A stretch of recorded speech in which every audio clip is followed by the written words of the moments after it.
Bem-vindos a mais um Católico Cê Sabia? Aqui é o Padre Felipe Neco, nessa manhã de terça-feira, 17 de novembro, dia de Santa Isabel da Hungria. Aqui é o Padre Renan, é uma alegria estar de novo com vocês, iniciando essa semana, como sempre, com o nosso novo episódio.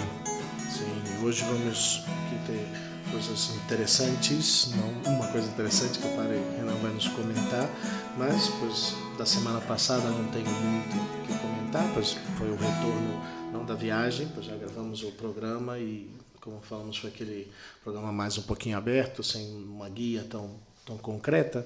Hoje o padre já vem mais preparado, já leu um livro e tudo para isso, mas e nessa semana, pois para mim foi muito uma semana de retomada, de visitar, pois algumas das famílias que estiveram aqui conosco no Family Day, também pois visitar famílias novas, e foi legal, foi bastante bonito visitar essas famílias, acompanhá-las de perto. Não sei nem se nomeio todas, foram várias visitas na verdade, mas foi bem interessante. Eu pude ter a alegria de visitar a família da Paula, que tem duas meninas, tem a Pietra e a Maria Clara. A Maria Clara que possui autismo, mas foi bem bonito, pois para mim foi a primeira experiência assim com uma criança com autismo, tá tão próximo, mas uma menina muito carinhosa também, pois elas puderam vir também na missa domingo, ali na São Grato, então foi bem bonito vê-las aí também.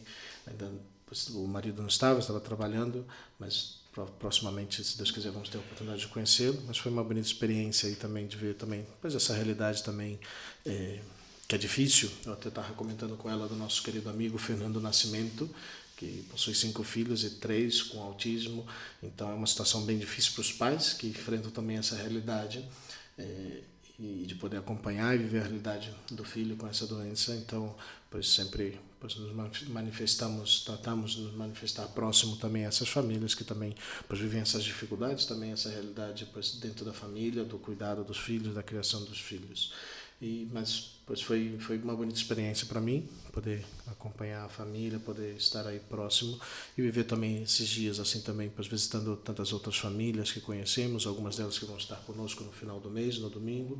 Mas vamos aqui já em preparação também para esse dia também, que já esperamos com ansiosidade já, ao Dr. Rafael Brodbeck, a Aline Brodbeck, também a Déia Utiba, e o Vinícius, a Rafaela Campos e todos os outros que vão estar por aqui e outras famílias que vão estar conosco, né? E para quem é seguidor do Padre Renan e do Padre Felipe no Instagram, vocês viram que o Padre Felipe também já voltou agora com toda a comunidade, trouxe toda a comunidade junto para o nosso sequence, né? Ontem, como nas segundas-feiras é o nosso dia de comunidade, é o nosso dia de convivência fraterna aqui na nossa comunidade.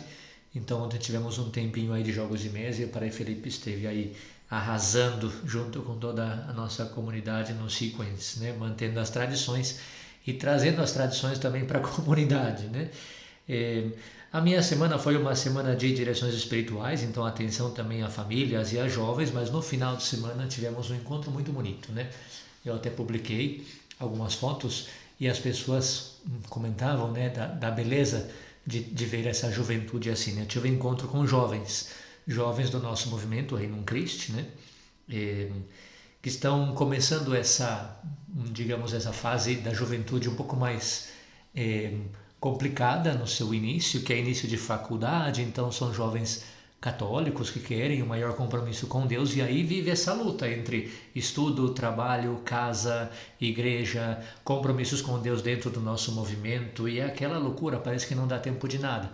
Então a gente fez um retiro de final de semana e foi um momento muito bonito, né? As pessoas que viram as fotos ali comentavam: nossa, que bonito é ver enquanto tem juventude buscando no sábado os prazeres da vida, estão esses jovens que estão dedicando a Deus, né? Nós fizemos uma caminhada do nosso seminário, que está aqui no bairro São Brás, Butiatuvinha, São Brás, até a catedral. Fomos a pé, rezando as 4 partes do terço, né? O rosário completo. Então, caminhando até a catedral, são mais ou menos 10 quilômetros, e sim, o Padre Renan estava com eles, consegui chegar. Verdade que no dia seguinte estava com as pernas todas doendo, mas conseguimos chegar todos, né? E é muito bonito. A gente ia colocando intenções pelas pessoas que sofrem, pessoas que pediram orações, o tema da pandemia, a vida de fé, a luta, as famílias, enfim. E ver jovens que poderiam estar buscando os prazeres da vida, e fomos fazendo essa caminhada rezando, né, até chegar à catedral. Fizemos a nossa consagração ali, uma espécie de peregrinação, né? Eles falaram também entre eles sobre a indulgência plenária, vários buscaram a direção espiritual, a confissão, um momento muito bonito. Eu queria também deixar aqui meu abraço, né, aos jovens que participaram desse encontro, o pessoal lá de Joinville, Amanda, Joana, o Davi, o Matheus, Ana Clara, o Gregory, e depois o pessoal daqui de Curitiba, né, Rubens, Ana Beatriz, Cauã, Arthur, Eduardo, Comparim, o irmão Iago, que acompanhou o grupo de Curitiba, né, eu que acompanho o grupo lá de Joinville. Com a graça de Deus estamos tentando unir esse grupo e fortalecer ainda mais essa juventude de fé, essa juventude de Deus, né? Então é isso, foi muito bonito esse momento, eu agradeço de coração e deixo também meu abraço a cada um deles e vamos repetir. E se você, ouvinte, quer participar conosco um dia, manda uma mensagem aqui: Padre, eu quero fazer uma caminhada dessa de peregrinação. Vai ser uma alegria contar com você também.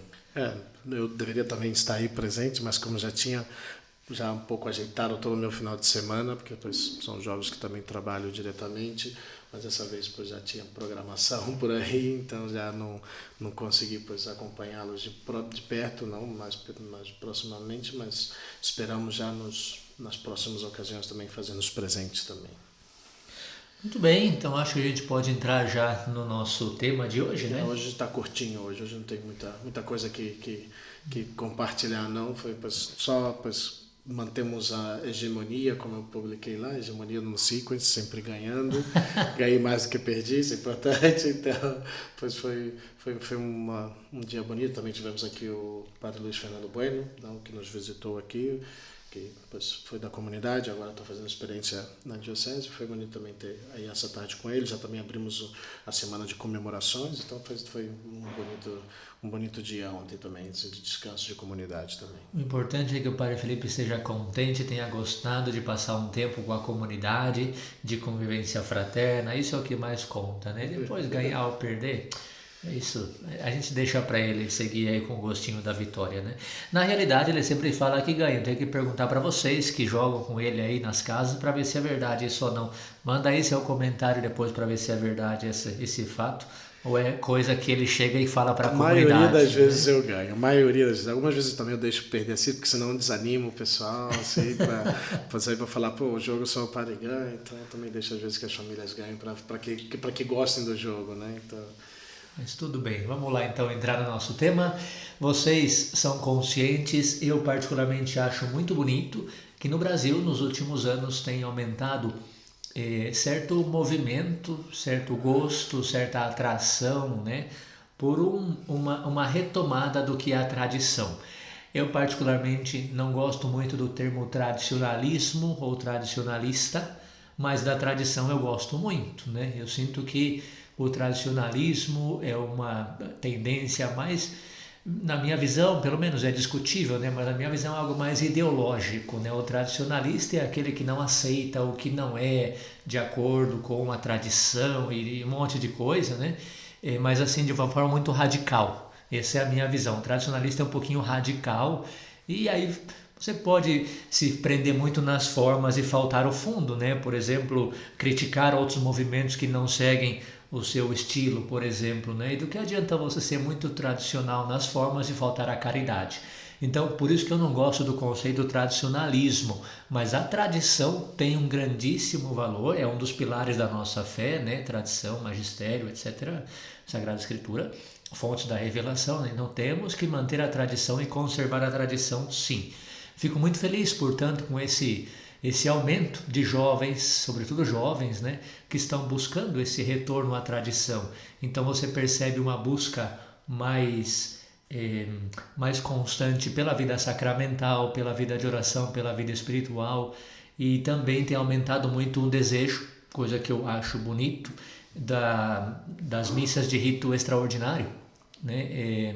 Obviamente, se é um rito extraordinário, segundo a igreja, deve ser um rito extraordinário, né? Não é o de todos os dias. Mas é bonito esse sentido, né? A Santa Missa de rito extraordinário é muito bonita, tem toda uma vivência maior do significado da Santa Missa que talvez se perdeu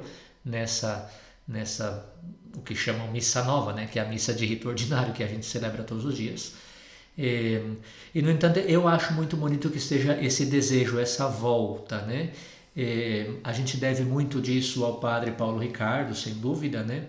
Ultimamente tem aparecido outros padres muito bons que nos têm ajudado. A gente pode falar de Dom Henrique, né? Falecido Dom Henrique, que deixou uma marca muito grande dentro desse desejo de volta pela tradição, né?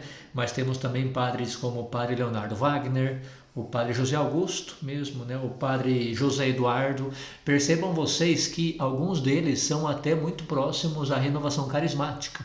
Então, quando eu falo de conservador, eu não estou falando de oposto a carismático, que é o que muita gente entende, né? Uma coisa é ser conservador e outra coisa é ser oposto ao carismático. Eu acho que não cabe. A renovação carismática católica tem contribuído muito, muito, muito à igreja, né? Sem dúvida. E eu conheço muitos bons padres que vêm da renovação carismática e, no entanto, são conservadores, né? Vamos entender, então, isso tudo para dizer quanto a gente agradece a esses padres, né, que nos têm contribuído muito na nossa Gabriel fé. Vila Verde, tem outros que talvez a gente tem não vai muitos, né? aqui, É injusto, muitos, né? Desculpem os padres, é injusto, a gente deixa alguns nomes de fora, mas não conhecemos a todos. Padre Felipe Neco, enfim, aqui em Curitiba, ele está fazendo um trabalho muito bom, quem conhece ele. Então, a gente percebe, por exemplo, que tem esse desejo, essa volta, né? Vamos entender então, e é o meu tema aqui que eu queria hoje, entender o que é conservador, o que significa ser conservador. Até porque muita gente confunde. Padre Renan, você é conservador, então você não aceita a renovação carismática católica. Eu falo, o que tem a ver uma coisa com a outra? Né? Eu fico muito honrado quando a pessoa me chama de conservador. Agora, não porque eu sou conservador, eu não aceito outros estilos de espiritualidade que tem contribuído muito na Igreja Católica no Brasil, particularmente. Né? Então, não sei, por citar um nome, se você vê, por exemplo, uma missa de Cerco de Jericó do padre José Eduardo, que é aquele padre que está fazendo um grande bem pelo movimento pela vida no Brasil, e tal, um padre que sempre está de batina, um padre realmente conservador, no sentido bom da palavra. No entanto, você vê as missas dele e são missas muito, muito de espiritualidade da renovação carismática. Enfim, uma coisa eu acho que não tira a outra e é importante a gente saber disso, né? Eu estava lendo um livro, quando efetivamente o padre Felipe disse, né, eu li um livro que me ajudou um pouco a preparar esse tema, né, é um livro que não necessariamente fala sobre ser conservador, mas é um livro que quer ajudar-nos a entender um pouquinho a arma que certo grupo sociopolítico, sobretudo forte no Brasil, mas que está presente em todo o mundo, né, tem usado para poder crescer, para poder se implantar na sociedade, na política, na igreja, na educação, na escola, né? Então, esse certo grupo tem usado uma arma que é a arma da mentira, do engano, da desinformação, né? Então, eu me lembro, por exemplo, que eu atendi um jovem faz alguns dias e esse jovem me disse: padre, eu nunca pensei que eu ia passar por isso, mas eu queria pedir perdão porque eu cheguei a questionar a existência de Deus. E eu perguntei para ele, mas como? Se você tem toda uma formação e tal. E ele me disse, padre, é que aqui no mundo, na faculdade, no trabalho, é tanto bombardeio disso de que Deus não existe, Deus não existe, Deus não existe, Deus não existe, que de repente você para um momento na sua noite e começa a pensar, quando está com a mente vazia, e chega e diz, mas e se realmente eu estiver errado? E se Deus não existe? Porque é muita propaganda disso. Então, mais ou menos a tese do livro é essa. Ele é um livro que se chama Sorria, Você Está Sendo Enganado, de um escritor, Rafael Libardi. Ele fala sobre essa desinformação, sobre essa propaganda falsa que se fez em torno a muitos temas para que esse grupo sociopolítico pudesse controlar bastante, né, o poder na política brasileira e mundial, né? Concretamente, tem aqui todo um capítulo, né, o último capítulo do livro é sobre destruindo as mentiras. Então, Aí, por exemplo, você pode perceber, né? Eu estou no índice do livro, fala as mentiras sobre a Igreja Católica. E ele vai falando sobre o caso Galileu, sobre as cruzadas, explicando todas as desinformações que ao longo da história foram passando, que hoje parece que são verdades, mas são mentiras. Ele dá todo um fundamento, uma documentação, né?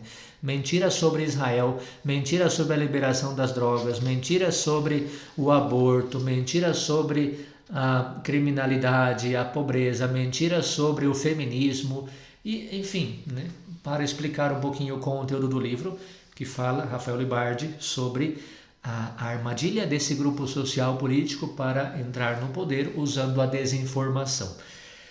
A conclusão do livro dele é um capítulo todo sobre o ser conservador, o que significa ser conservador. E daí eu tirei um pouco esse livro, mas é importante entender todo o contexto disso, né? Hoje temos no Brasil, já falamos disso em algum episódio, né, aqui, o problema dos polos opostos, né? Ou você aceita tudo, ou você não aceita nada, ou você é tradicionalista, ou você é liberal. Então, o que significa realmente ser conservador, né? Vamos lá então explicar um pouquinho essa tese dele, que eu gostei, que eu compartilho e que passo essa informação para vocês hoje, ouvintes do Católico Você Sabia. Conservar vem do latim conservare, significa com é um prefixo de intensidade, e servare significa manter intacto, preservar, guardar. Assim, ele pode ser entendido de duas formas, esse ser conservador, né? Por um lado, nós temos um caso, por exemplo, de Alexandre Magno.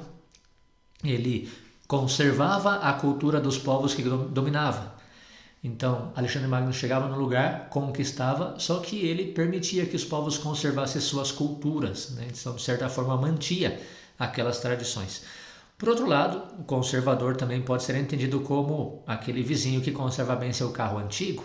Então, em ambos os casos, conservar toma um sentido de manter algo intacto, com a diferença de que no primeiro a questão fica intocada porque não é modificada, ao passo que no segundo porque é constantemente cuidada. Então, ser conservador tem essas duas vertentes, né? Não é algo modificado e, por outro lado, fica constantemente cuidado, protegido, né?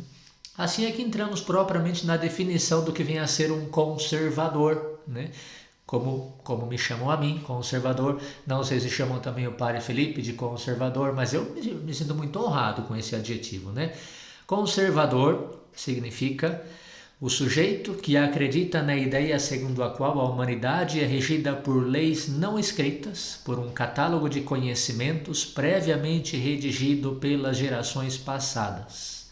Leis não escritas, leis que são perenes, que não podem ser modificadas porque não são escritas.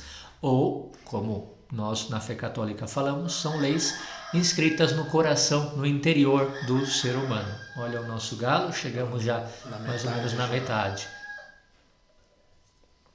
Então, conservador é aquele sujeito que acredita na ideia que a humanidade é regida por leis não escritas. É importante fazer a distinção entre conservar um estado presente de coisas e conservar as coisas milenares passadas de geração em geração. T.S. Eliot chama essas coisas, ele usa o adjetivo permanentes, coisas que vêm de geração em geração e que não podem ser modificadas.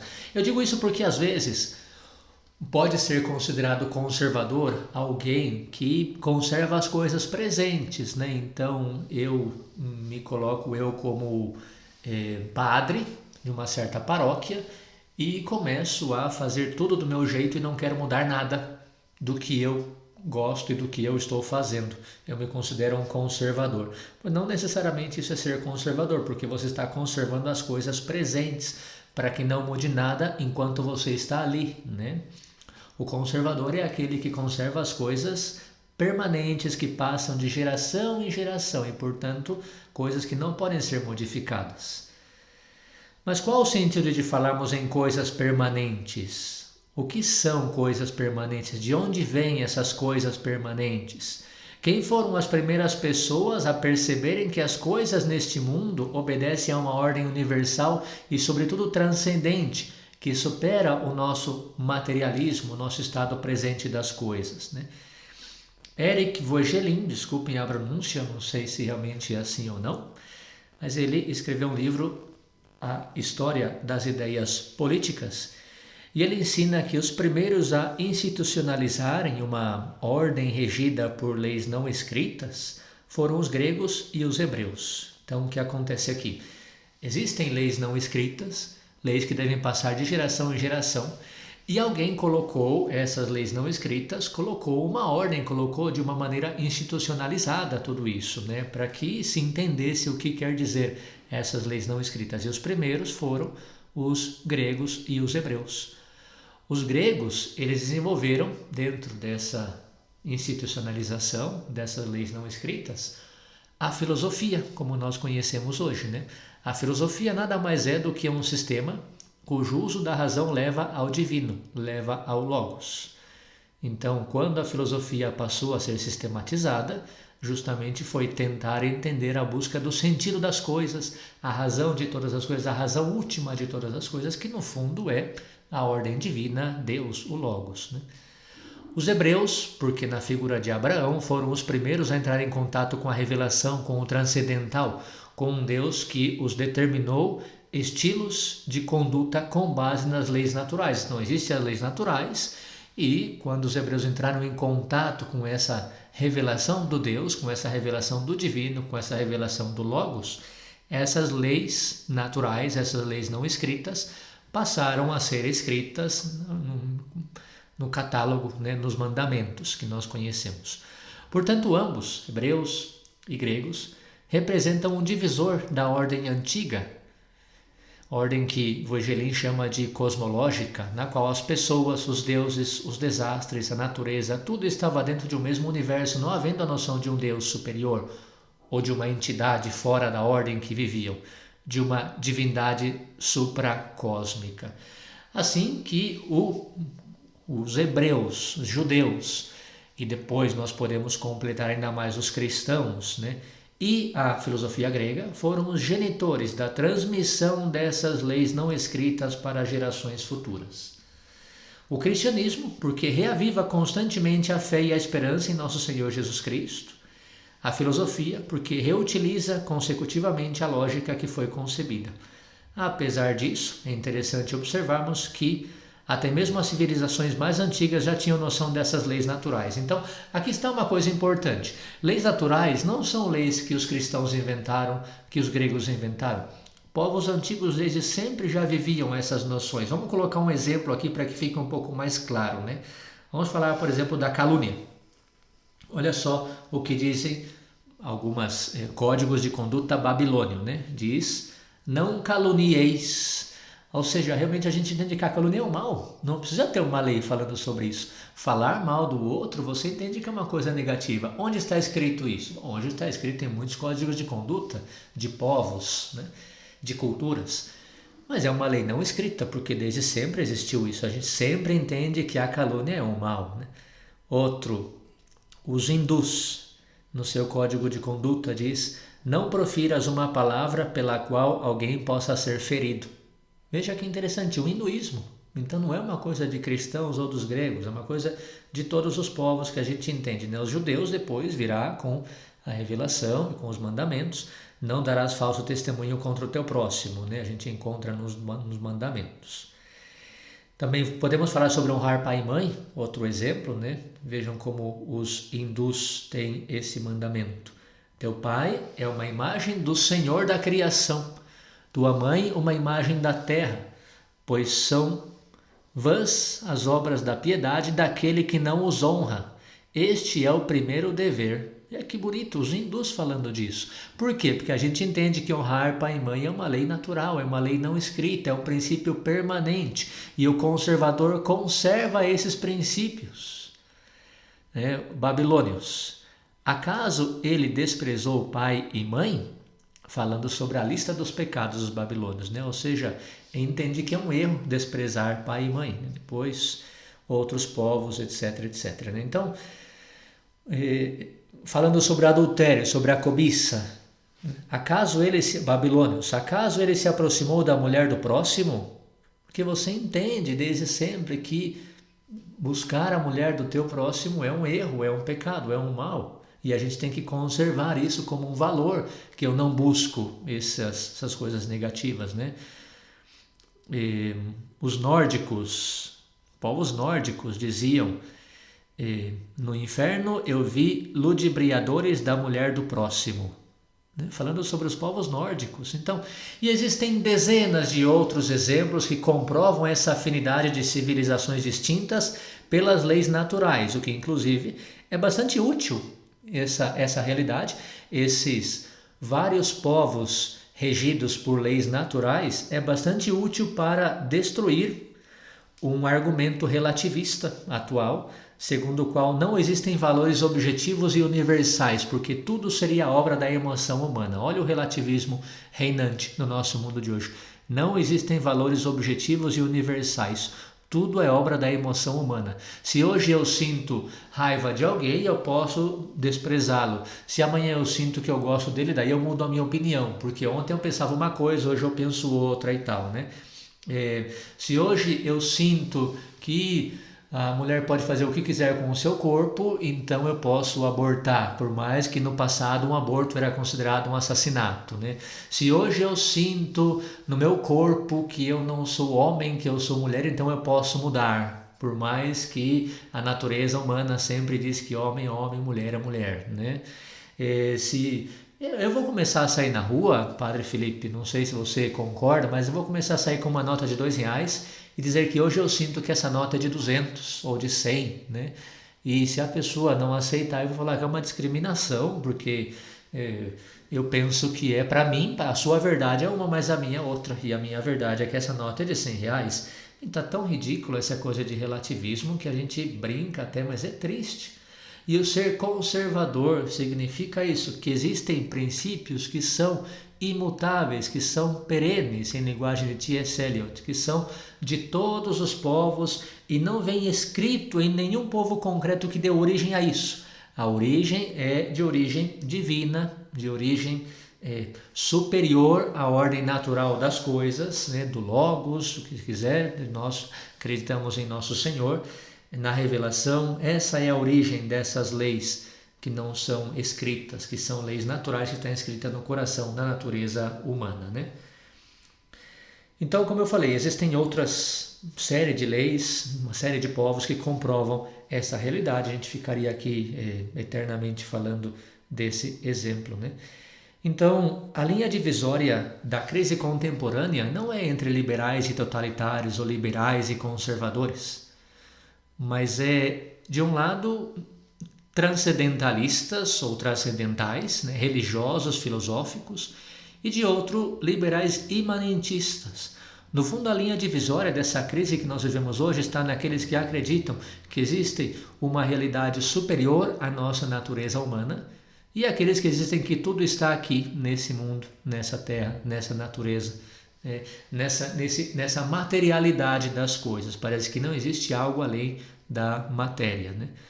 A distinção entre transcendentalistas e imanentistas, portanto, reside no fato de que os primeiros reconhecem a existência de uma ordem moral duradoura no universo, uma natureza humana constante, sublimes deveres para com a ordem espiritual e a ordem temporal, enquanto que os imanentistas, eles acreditam que a única ordem existente é a ordem temporal.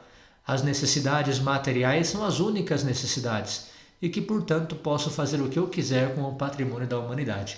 Se hoje eu penso que aquilo que antes era considerado uma verdade, hoje não é, então eu posso mudar, porque não existem verdades absolutas.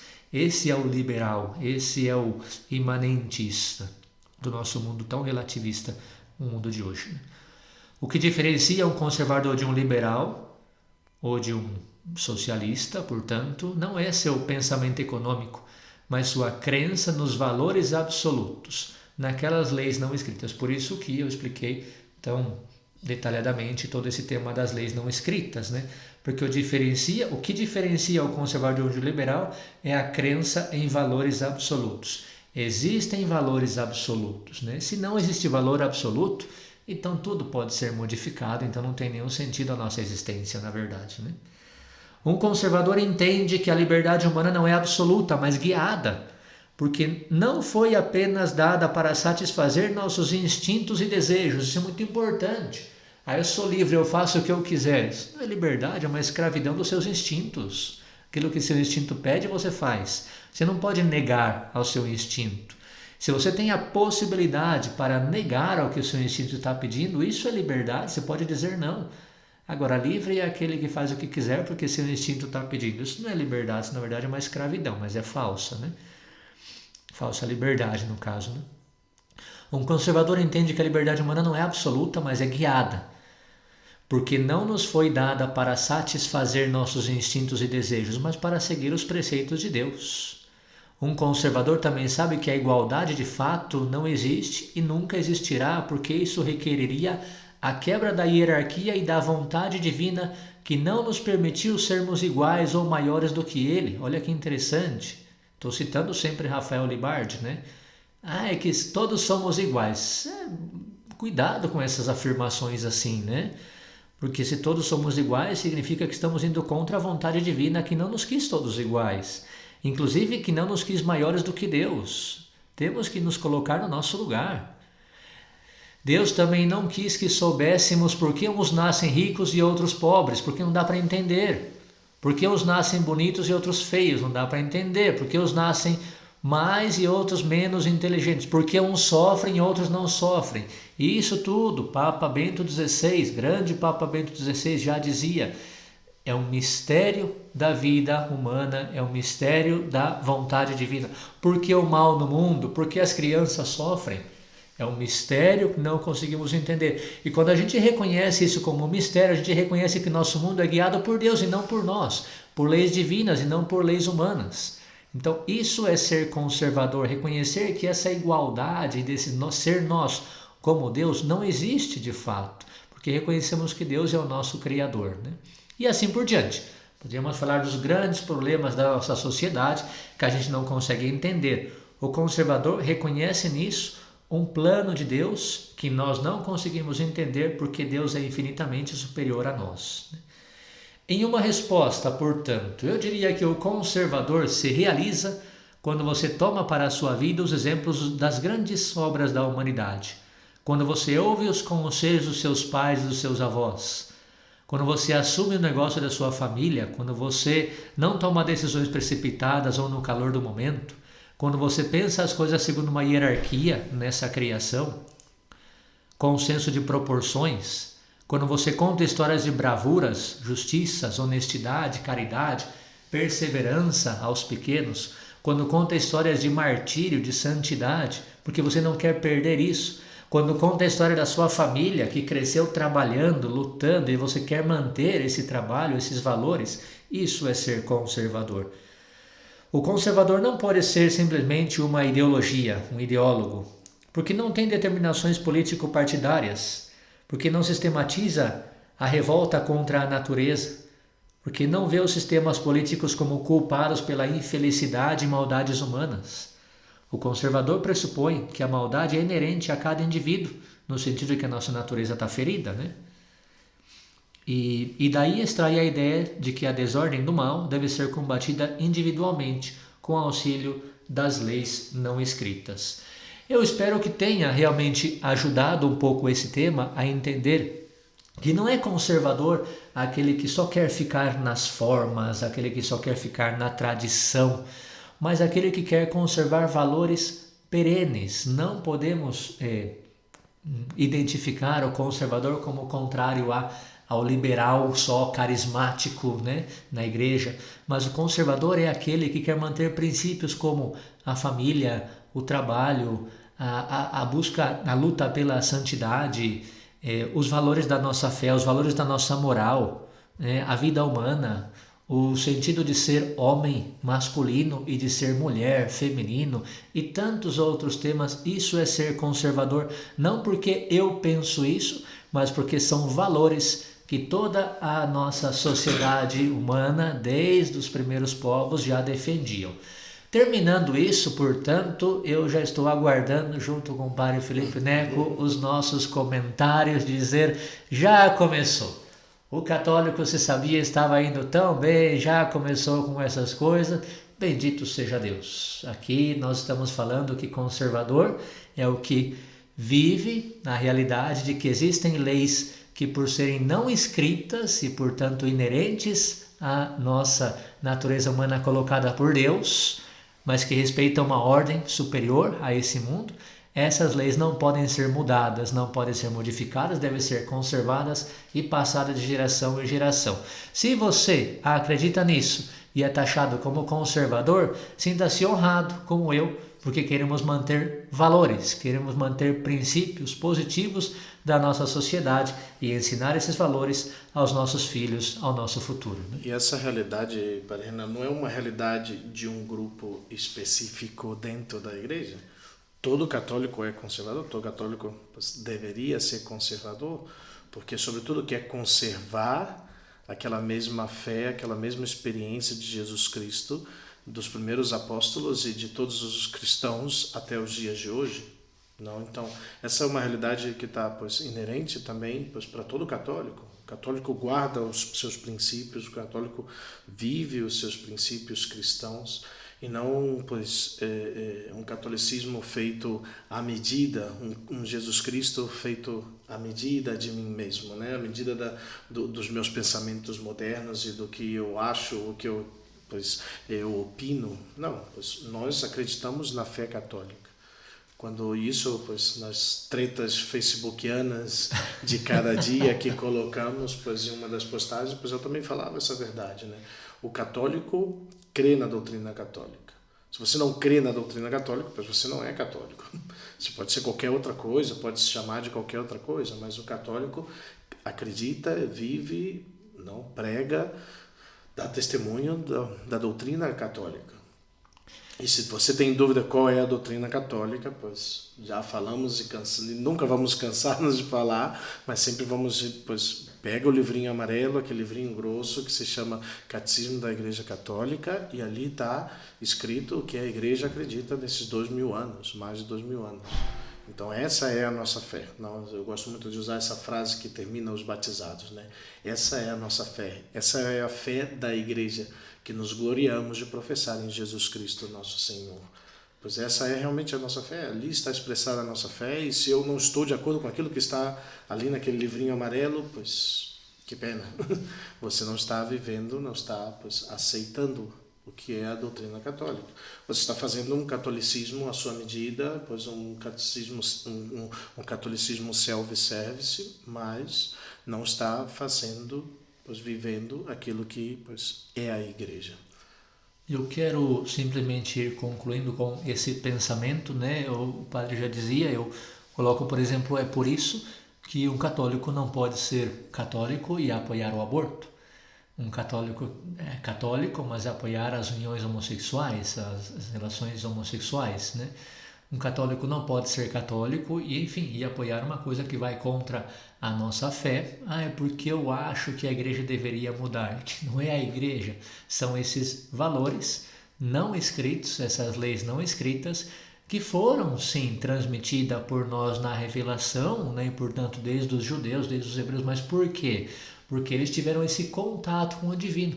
Mas essas leis não escritas não são deste mundo, são leis, por isso nós acreditamos na outra vida, por isso acreditamos nessa realidade que eu falava de transcendência, transcendental, não é só imanentista, não é só ficar aqui nesse mundo, a felicidade nossa não está aqui, está na outra vida, né? Porém, e aí entra o porém e a minha conclusão, né? Nós estamos muito abertos, né? Você pode mandar seu comentário, sua pergunta. O que eu não gosto, e eu vou ser bem sincero aqui, né? É desses que são agressivos, tá? Eu acho que... Deixa eu fazer uma propaganda do nosso querido irmão de comunidade, o irmão Iago. O irmão Iago, ele está fazendo um trabalho muito bonito de diálogo com esse mundo, né? De conservadores. E um trabalho nas redes sociais muito bom, Iago Ross. E esse irmão, ele está agora numa conversa, numas lives, né, num diálogo muito interessante, tanto que ele gostou, né, com uma senhora que não acredita em Deus, né, que agora me fugiu o nome dessa pessoa, mas que não acredita em Deus. E, no entanto, é uma pessoa sumamente agradável, sumamente aberta, que conversa e diz, olha, realmente eu não acredito, mas isso que você fala é interessante, pode ser, só que eu penso e dá os seus argumentos. Então, o irmão Iago fez um vídeo breve nas redes sociais sobre o ser ateu. E ele fala daquele ateu desculpe, né, mas daquele ateu que é idiota e daquele ateu que é inteligente, que ele é ateu e que ele dá argumentos interessantes, que não é simplesmente ofender o seu oponente, mas é dialogar. Então eu queria deixar aberto aqui também a você, se essa mensagem do ser conservador e que existem princípios imutáveis, que são leis não escritas e que a gente tem que conservar porque vem de geração em geração como valores, ficamos abertos aqui se você realmente não gosta e não acredita e não aceita, né? Mas assim, abertos ao diálogo, à escuta, a tentar entender qual é a sua dificuldade. Eu entendo que é uma dificuldade, de repente, a vida das mulheres e da realidade de uma mulher, por exemplo, abusada e que fica grávida. E por que não pode o aborto? Claro que condenamos o abuso, o estupro, condenamos, não tem nada a ver uma coisa com a outra, os dois são um mal tremendo, o estupro e o aborto, né? Então, eu entendo essa realidade, é uma dor, né? A vida das pessoas que sofrem é uma dor, a pobreza no mundo é uma dor, mas existem valores mais elevados do que essa dor e esse sofrimento, né? Então, sim, ficamos abertos ao diálogo, à escuta, a perguntas. Eu espero que não se sinta ofendido e espero também que você tenha essa capacidade de não ofender, né? Porque a base de chegar à verdade é o diálogo. E o diálogo é feito de eu exponho e eu escuto. E a gente vai tentando chegar juntos à verdade, que é onde todo mundo quer chegar à verdade plena, sabendo que a verdade é uma definição da verdade. Essa é a sua verdade, essa é a minha. Isso não é verdade. Essa não é a verdade é única, né? Para você, essa madeira é marrom, para mim ela é vermelha. Um dos dois está errado, porque se não é verdade, então eu acredito que todos temos que buscar essa verdade única, essa verdade que todos queremos. Então, diálogo, escuta, conversa, fiquem à vontade, estamos abertos, mas lhe peço, insisto e concluo, que seja com muito respeito, que seja com muita caridade, que seja sem ofensas assim jogadas nas redes sociais com esse tema. Bem, pois eu quero terminar com o meu alô hoje para 2 aniversariantes. Uma é minha titia Magrinha, a tia Elma, madrinha do meu irmão, que pois aí está no Rio de Janeiro, aí em São Gonçalo. Hoje é o aniversário, já até perdi as contas, já creio que a titia já faz 77 anos, 76, na verdade já perdi a conta já, titia. Mas aí vamos rumo aos 80, mas ela tá bem, minha titia Magrinha, que a gente sempre brinca, sempre muito cuidado com seus sobrinhos, seus afilhados, mas é uma alegria também poder, pois nesse dia também oferecer minhas orações. E também hoje também celebramos o aniversário também do Rubão, salve, salve Rubão, salve Brasil, pois mandar aí também um alô para ele, pois o Rubão que também estava aí, o Rubens Novick que estava aí também, pois nesse final de semana aí, com os jovens aí de Joinville, pois hoje também aí completando já 20, se eu não me equivoco, eu creio que é 20 já, 19 ou 20 anos já, pois aí o grande Rubens aí, grande futuro advogado, aí estudando aí seu direito aí na Conservador, Federal. né? Conservador, grande conservador, mas aí mandamos também um abraço para ele aí. Não sei Um abração, se Rubens. tem algum abraço, algum alô para alguém ainda mais. Não conferi as páginas, não sei se tem aí algum alô pelas redes sociais, na verdade não olhei muito aí, vi alguns likes por aí, mas não sei, alguns gostei, mas não vi se alguém tinha deixado algum inscrito aí no católicosesabia@gmail.com.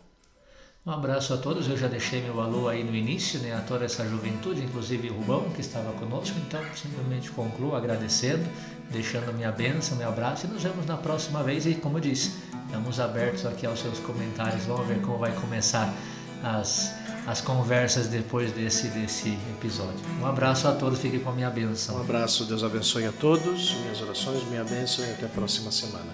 católicosesabia@gmail.com, católicosesabia@gmail.com. Até mais, pessoal.